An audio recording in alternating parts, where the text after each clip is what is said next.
somebody who can hit the ground running, Yeah. especially where the club is right now and where we are in the season? Very important, and we have to think short term, but as well medium and long term. And I think he gives all that. He's a very intelligent player. Obviously, when you look at his career, what he's done in the last few years, he's a player that fits our way of playing for sure, and we are happy to have him.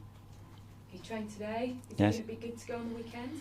Well, he trained today, so hopefully he will be. Did you sign him and get the paperwork all done in time? Sorry? Is all the paperwork done in time? Yes, I He's think registered? it is. I think he's good to go. And you talk about like timing right. How much was this move about the fact there's a massive opportunity for you? And maybe we've talked before about how you didn't buy in January last year and it kind of cost you towards the end of the season. How much was that on your mind when you did this deal? Well, we can do what we can do in the windows. Obviously, even in the summer, we're looking for a player in that position, and we weren't able to do it. So it's something that the squad needed. Obviously, with the injuries of Gavi and Reece especially, we're really short in the front line, and we needed some reinforcements. And we found in Leo a player that he fits everything that we want. Jacob Kivior, is that deal close? And how much did you feel? Do you feel the need to bring in a central defender? Because many people look at your squad and think, actually, you've got quite a few. We cannot talk with players that we haven't finalised. When that's the case, we can announce it. Okay. And last night, were you cheering on Tottenham? No, we look at ourselves. I think we have more than enough to just look at ourselves and try to focus on what we do, try to keep improving, and we have to win football matches. And what the rest they do is something that we cannot control. Pep spoke after the game about how maybe his players have lost their spark, and we take it for granted that they can just all go out all the time. How have you managed to keep your players so on it every game? When we saw those pictures of Xhaka in the warm-up last week, it's not easy. How have you managed to tap into this group? It's something that we have to do every single day, and tomorrow I have to lift my players. I have to make sure that my players are up to it, that they still have that desire, that hunger, and they still have something in the tummy to go on Sunday with the same ambition and energy to try to beat Manchester United. And Pep talked afterwards about his side actually being a million miles away. Is that a few mind games there and sort of putting pressure on you? Is this group ready to kind of go up as the pressure cranks up again? I continue to say what I say. We go training by training, and today we train really well, and tomorrow we try to train better than today. Thanks, Gail. Goes Becky from the PLP. Mikel, any fresh injury concerns after this one? Not that I know of. So far, so good. Amazing. Look, United on Sunday, the only blot on the copy paper. Motivation comes in all forms. Have your squad taken anything from the previous result into this one?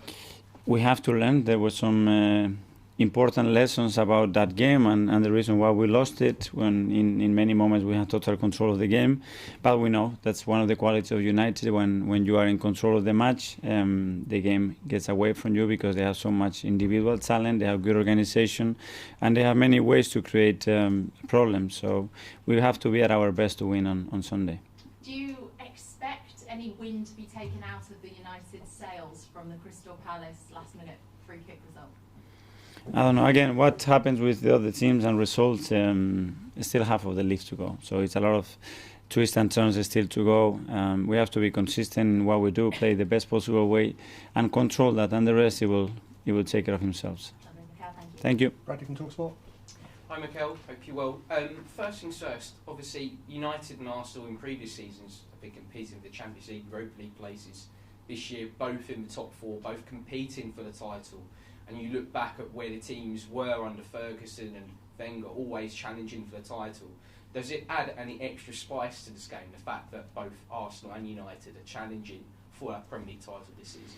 I think the history and the clashes and the way those two clubs have competed, it tells you everything that you need to know before a match. It's a huge game in the league, in the country, around the world, and we have to prepare for that. And obviously the table says what it says this season. Right now, but our main focus is on being prepared for a big match. What have you made of the job Erik ten Hag has done so far at Manchester United? Really impressive. I think he's done things around pretty quickly. I think he has implemented a very clear way of playing.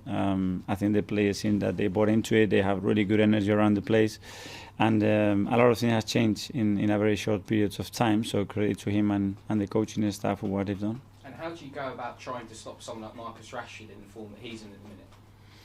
Yeah, it's not only him. Unfortunately, it's a lot of individuals and the collective organization that they have that we have to be very aware of that. And I will try to do that, like we prepare the games to try to hide the arguments that they have to try to create problem against us. And lastly for me, I wanted to ask you about Martin Odegaard as well. How impressed have you been with his form this season and the way he's taken on the captain's armband like he has done?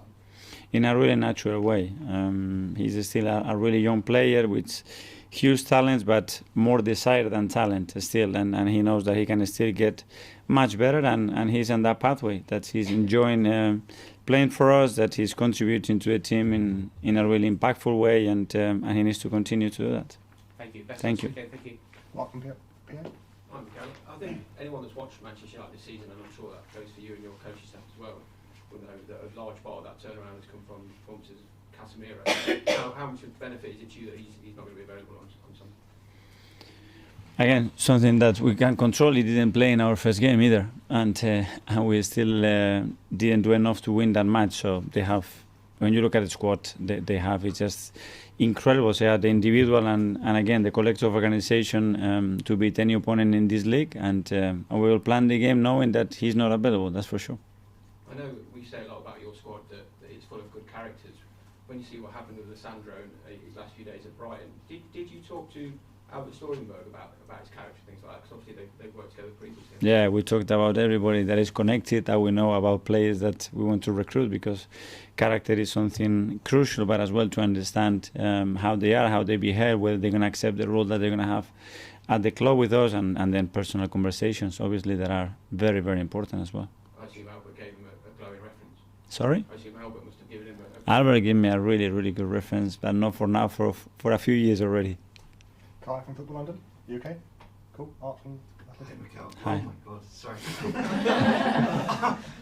I haven't spoken for a while. You can have some water if you want. Thank you.